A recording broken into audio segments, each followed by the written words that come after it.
नमस्कार दोस्तों। तो किसान आंदोलन फिर से शुरू हो गया है और मैंने उस टाइम पर ही बोला था जब पहला किसान आंदोलन खत्म हुआ था ना, तभी मैंने बोला था कि फिर से किसान आंदोलन आएगा और 2024 के इलेक्शन से पहले आएगा।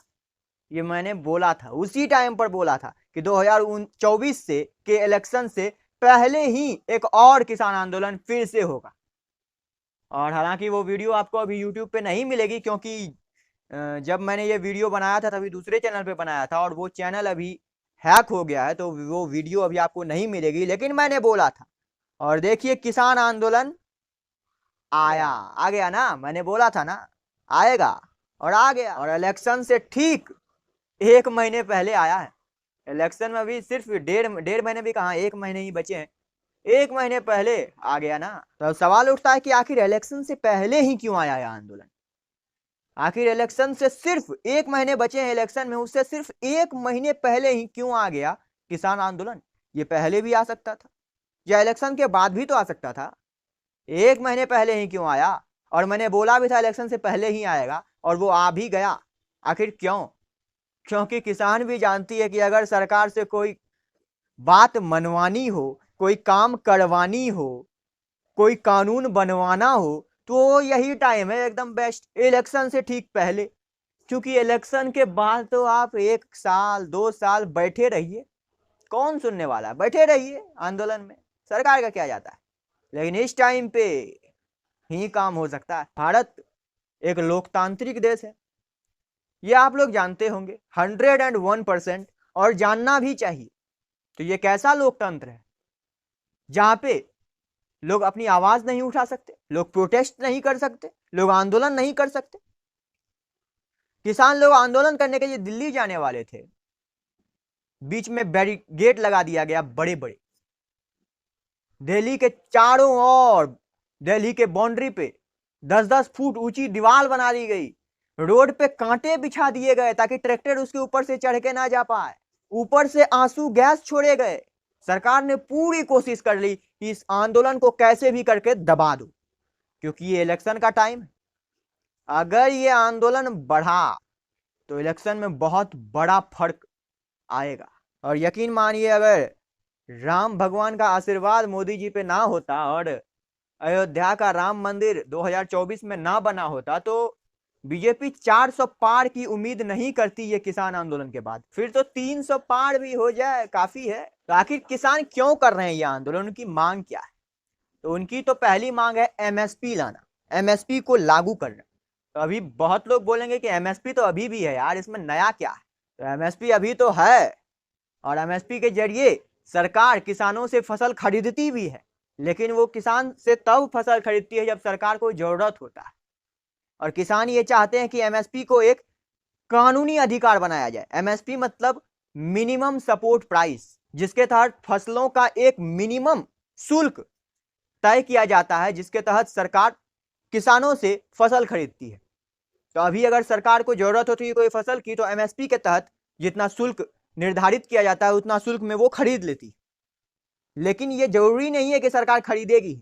अगर सरकार को जरूरत होगा तो वो खरीद लेगी, जितना जरूरत होगा उतना खरीदेगी। लेकिन किसान चाहते हैं कि इसको एक कानूनी अधिकार बना दिया जाए कि अगर किसान कोई फसल को उपजाते हैं तो उनके पास ये गारंटी हो कि ये जो फसल है मेरी, ये कोई खरीदे या ना खरीदे, सरकार खरीद ही लेगी।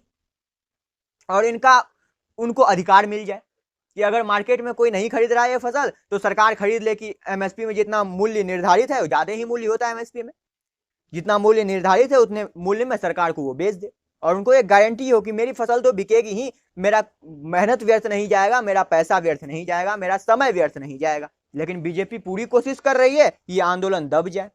भारत में लगभग 50% से ज्यादा लोग कृषि पर निर्भर है। अब देश के आधे जनसंख्या को आप ऐसे इग्नोर तो नहीं कर सकते, लेकिन देश के आधे जनसंख्या को इग्नोर करने की कोशिश की जा रही है, क्योंकि इलेक्शन आने वाला। और मेरा आज का ये वीडियो बनाने का मकसद भी यही है कि किसानों की बात को भी अच्छी तरह से रखा जाए और सरकार की बात को भी अच्छी तरह से रखा जाए। और हमारा किसी भी पॉलिटिकल पार्टी से किसी भी प्रकार का कोई लेना देना नहीं है। हम किसी भी पॉलिटिकल पार्टी के साइड से बात नहीं करते हैं। खैर हम इसकी चर्चा अगले वीडियो में करेंगे, क्योंकि किसी को लगता है कि मैं बीजेपी सपोर्टर हूं, किसी को लगता है मैं कांग्रेस सपोर्टर हूं, तो इसकी चर्चा हम अगली वीडियो में करेंगे। एक वीडियो हम आप लोगों के लिए बना देंगे जिसमें मैं प्रूफ के साथ आपको दिखा दूंगा कि ऐसी बहुत सारी वीडियोस मैंने बनाई है जिसमें मैंने बीजेपी की तारीफ की है, और ऐसी बहुत सारी वीडियोस मैंने बनाई है जिसमें मैंने बीजेपी की बुराई की है। ऐसी बहुत सारी वीडियोस मैंने बनाई है जिसमें मैंने कांग्रेस की तारीफ की है, और ऐसी बहुत सारी वीडियोस मैंने बनाई इसमें मैं कांग्रेस की बुराई की है। तो कुछ लोग सिर्फ वही वीडियो देखते हैं इसमें मैंने बीजेपी की तारीफ की हो, तो लोगों को लगता है कि मैं बीजेपी सपोर्टर हूँ। कुछ लोग सिर्फ वही वीडियो देखते हैं जिसमें मैंने बीजेपी की बुराई की हो, तो लोगों को लगता है मैं बीजेपी का विरोधी हूं। खैर उस विषय पर बात हम बाद में करेंगे। फिलहाल हम किसान आंदोलन की बात कर रहे थे और एमएसपी की बात कर रहे थे। तो एमएसपी आखिर क्यों नहीं सरकार बना देती है कानूनी अधिकार, यह भी एक सवाल उठता है कि क्यों सरकार नहीं बना रही है इसको कानूनी अधिकार। तो इसके बहुत सारी हानियां हैं। ठीक है, किसान अपनी मांग कर रहे हैं अपनी प्रॉफिट के लिए, अच्छी बात, करनी चाहिए लोकतंत्र में, लेकिन इसकी बहुत सारी हानियां भी हैं। जैसे मान लीजिए एमएसपी को एक कानूनी अधिकार बना दिया गया, तो सरकार को तो ये मजबूरी हो जाएगी ना कि अब तो खरीदना ही पड़ेगा सामान। अगर कोई किसान का नहीं बिका कोई फसल, तो कोई किसान का फसल मार्केट में नहीं बिका क्योंकि वो फसल का मांग नहीं है मार्केट में, तो सरकार को तो खरीदना पड़ेगा कि अगर नहीं बिका तो सरकार को तो खरीदना पड़ेगा एमएसपी के दाम पे। लेकिन बिक रहा नहीं है, सरकार खरीद रही है, लेने वाला कोई है नहीं। सरकार खरीद खरीद कर रखे जा रही है, ले कोई रहा नहीं है, सब सामान सड़े जा रहा है, कोई ले रहा नहीं है। तो ये सरकार की मजबूरी हो जाएगी फिर सामान को लेना। अगर नहीं लेगी तो वो कानूनी अधिकार है, तो सरकार के खिलाफ केस हो जाएगा सुप्रीम कोर्ट में कि हमारा कानूनी अधिकार है, हम फसल को उपजाए हैं, सरकार खरीद नहीं रही है। ये भी एक वजह है एमएसपी को कानूनी अधिकार नहीं बनाने की। और दूसरा वजह है कि एमएसपी में सारे फसल नहीं आते हैं, कुछ चुनिंदे फसल ही आते हैं, तो बाकी की जो फसल बच गए वो फसल को कोई उपजाएगा ही नहीं फिर, तो फिर वो फसल का क्या। तो इसका एक सोल्यूशन है कि एमएसपी में सारे फसलों को रखा जाए। अब एमएसपी में अगर सारे फसलों को रख देंगे तो सरकार को सारे फसलों को खरीदना पड़ेगा, और सारे फसल को खरीद कर अगर हम दूसरे देशों को बेचते हैं तो दूसरे देशों को भी तो सरकार को ज्यादा दाम में ही बेचना पड़ेगा ना, क्योंकि एमएसपी के तहत किसानों से ज्यादा दाम में सरकार ने खरीदा, तो दूसरे देश को अगर सस्ते दाम में बेचेंगे तो देश का घाटा होगा, फिर दूसरे दाम को भी ज्यादा दाम में बेचना पड़ेगा। तो उसमें फिर WTO आ जाएगा, वर्ल्ड ट्रेड ऑर्गेनाइजेशन, बीच में खड़ा होने के कैसे आप ज्यादा दाम ले सकते हैं, पूरी दुनिया में इसका ये रेट है, आप ये रेट में कैसे बेच सकते हैं। अब वर्ल्ड ट्रेड ऑर्गेनाइजेशन को कौन समझाए कि हमने हमारे देश में एमएसपी को कानूनी अधिकार बना दिया है जिसके तहत हमें ज्यादा दाम में खरीदना पड़ता है, तो हम भी तो ज्यादा दाम में बेचेंगे। लेकिन वर्ल्ड ट्रेड ऑर्गेनाइजेशन यानी कि WTO तो ये बात मानेगी नहीं और भारत के ऊपर केस कर देगी अंतर्राष्ट्रीय न्यायालय में। तो इसलिए किसानों का ये मांग है कि वर्ल्ड ट्रेड ऑर्गेनाइजेशन जो है WTO वर्ल्ड ट्रेड ऑर्गेनाइजेशन जो है उससे भारत निकल जाए, उसकी सदस्यता को छोड़ दे, ताकि अगर भारत सरकार बेचे दूसरे देश को ज्यादा दाम में तो ये WTO जो है वो बीच में ना आए और ज्यादा दाम में बिक पाए फसल। तो ठीक है, किसानों की मांग ठीक है और इससे किसानों का फायदा होगा कि ज्यादा दाम में वो फसल सरकार खरीदेगी और दूसरे देश को भी ज्यादा दाम में सरकार बेचेगी, तो WTO नहीं आएगा बीच में बोलने के लिए। लेकिन अगर भारत को कोई सामान खरीदना होगा दूसरे देश से और दूसरा देश भारत को अगर महंगे दाम में सामान को बेचेगा, तभी भी तो WTO नहीं आएगा ना भारत के पक्ष में, क्योंकि WTO का तो मेंबर ही नहीं है भारत।